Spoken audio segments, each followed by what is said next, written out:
بسم الله الرحمن الرحيم.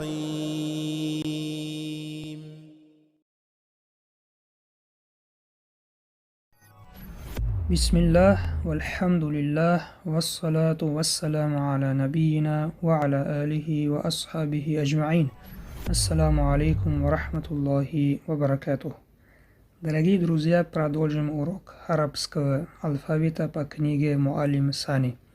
И сегодняшняя буква – это буква Та. Чтобы нашли махрадж буквы Та, ставим перед этой буквой алиф с фатхой. Ат образуется, когда передняя часть спинки языка касается основания передних верхних зубов. Повторяем. Ат. Ит. Ут.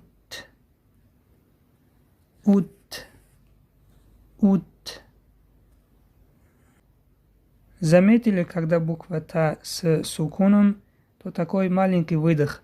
Ат. Чтобы не стал калкалой, потому что у этого буквы нет свойства калкала. Например, ат это ошибка. А так, ат. У этого буквы есть свойство хамс. Ат. Теперь читаем примеры.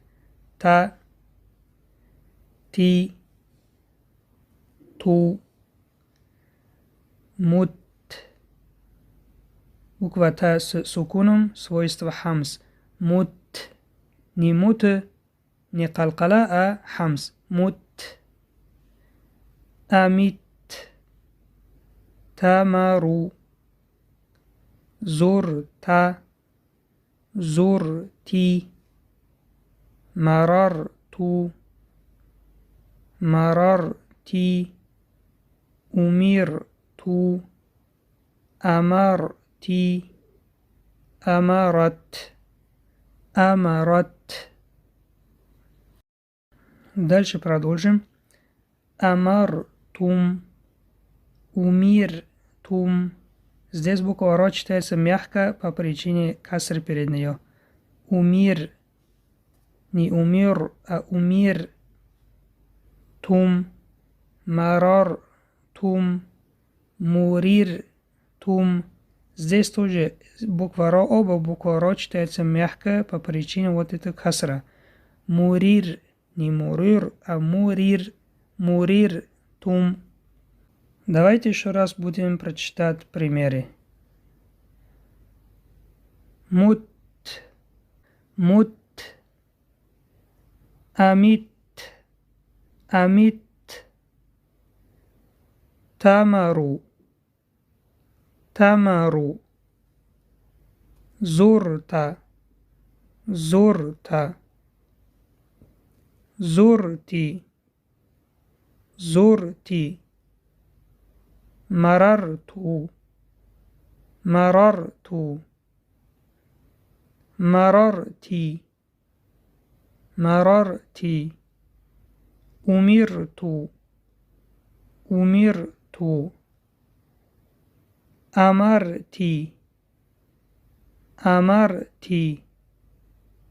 Амарат. Амартум. Умиртум. Марартум. Муриртум. На этом урок заканчиваем. Пишите у себя, что у буквы Та есть свойство хамс. Это значит, когда буква Та с сукуном, такой маленький выдох. Ат. Чтобы не стал калкала. Ат это ошибка. А ат. Если палец ставим ближе губами, чувствуем воздух. Ат. Субханака Аллахума ва бихамдик. نشهد أن لا إله إلا أنت نستغفرك ونتوب إليك. السلام عليكم ورحمة الله وبركاته.